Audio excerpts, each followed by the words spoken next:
Ina gwanin wani ganawa, nawa mai kishin talakawa ne. Mai alkhairi yana buƙatar godiya a koda yaushe. Nawa ɗin mai ƙaunar talakawa ne. Wai wannan wani mai kishin al'umma ne. Bayan Allah sun matsu ji farin wata mai haskaka sararin samaniya. Ginshiƙin talakawa wato Double traditional title at the same time.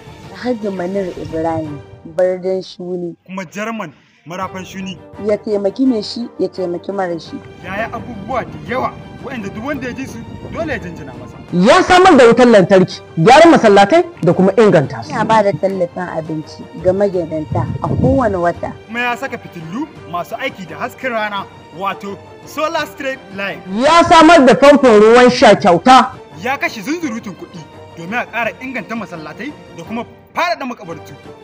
Yanzu haka ya ba da zunzurutun kuɗi an gyara bohol waɗanda an ka daɗe ba a gyara ba a cikin garin Shuni.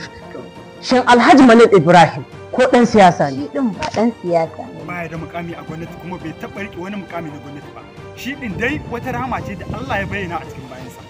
Sannan uwa uba. Biya zunzurutun kuɗi an ƙara inganta da kuma arinta babban masarauta ta mai girma Ardun Shuni.